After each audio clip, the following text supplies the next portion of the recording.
Hello viewers, আসসালামু আলাইকুম। কী অবস্থা, কেমন আছেন সবাই? আশা করি সবাই ভালো আছেন। তো আপনারা যারা বড় মৌসুমে বোরো ধান চাষ করতে চান এবং আপনাদের এই বোরো ধানে প্রচুর পরিমাণে এরকম ধানের ফলন আনতে চান, তাদের জন্য মূলত এই ভিডিওটি।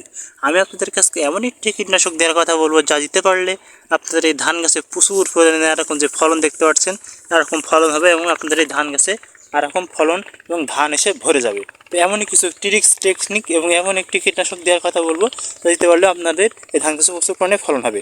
তো আমরা অনেক সময় দেখে থাকি যে ধান গাছে পোকার আক্রমণে আপনাদের ধান গাছগুলো নষ্ট হয়ে যায়। মূলত পোকার আক্রমণ ঠেকাতে পারলেই আপনাদের ধান গাছের ফলন অত্যাধিক হারে আশা করা সম্ভব। তো এমন কিছু একটি কীটনাশক দেওয়ার কথা বলবো যা দিতে পারলে আপনাদের এই বিভিন্ন ধরনের যে পোকা আছে সেই পোকার আক্রমণ থেকে আপনারা অনায়াসেই বেঁচে যাবেন। অনেক সময় আপনারা দেখে থাকবেন যে বাদামি ঘাস ফড়িং, তারপরে বিভিন্ন ধরনের বিছা পোকা, তারপরে এফিড, তারপরে অন্যান্য বিভিন্ন ধরনের পোকার আক্রমণে আপনাদের এই ধান গাছের লিট মাইনার পোকা ইত্যাদির আক্রমণে এইসব ধান গাছের পাতাগুলো নষ্ট হয়ে যায়। তো পাতাগুলো যখনই নষ্ট হয়ে যায় তখন এই ধান গাছগুলো পরিমিত হারে পুষ্টি সমৃদ্ধ খাদ্য অক্সিজেন বাতাস থেকে নিতে পারে না। তো এই জন্য আপনাদেরকে অবশ্যই খেয়াল রাখতে হবে ধানের পাতা অর্থাৎ মাছ পাতা কিংবা আশেপাশের পাতা সেগুলো থাকে যেন ভালো থাকে। তো এই জন্য আপনাদেরকে একটি কীটনাশক স্প্রে করতে হবে। তো মূলত এইসব পোকার আক্রমণ থেকে রক্ষা করার জন্য আমি আপনাদেরকে আজকে এমন একটি কীটনাশক সাজেস্ট করার কথা বলবো এবং এমন কিছু টেকনিক বলে দেবো যা করতে পারলে আপনাদের ধান গাছে প্রচুর পরিমাণে ফলন হবে। তো চলেন ভিউয়ার্স, ভিডিওটি শুরু করা যাক। তো আপনাদের ধান গাছের যে প্রচুর পরিমাণে ফলন আনার জন্য একটি টেকনিক আপনাদেরকে আজকে প্রথমে জানাই দিই।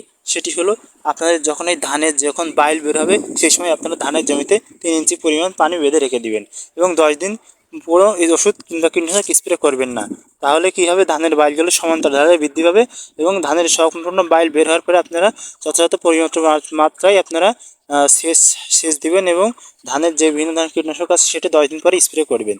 এবং আপনাদেরকে আরেকটা বলে রাখি যে ধানের যখন এরকম ধান পাকা শুরু হয়ে যাবে তখন পাকার মুহূর্তে আপনারা ধানের জমিতে পানি বা সেচ দেওয়া পরিমাণ কমায় দেবেন। অর্থাৎ দেখুন এই ধানের জমিতে কিন্তু ধানগুলো প্রায় পাক ধরে গিয়েছে। তো ধানগুলো পাক ধরার কারণে দেখুন ধানগুলো পেকে যাচ্ছে, এই মুহূর্তে আপনারা ধানের জমিতে সেচ কম দিবেন।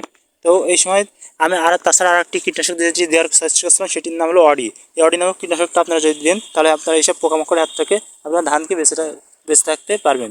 অর্থাৎ পোকামাকড়ের আক্রমণ থেকে রক্ষা করার জন্য আমি যে কীটনাশকটা সাজেস্ট করেছি সেটি হলো অডি। এই অডি নামক কীটনাশকটা আপনারা অনায়াসেই দিতে পারেন।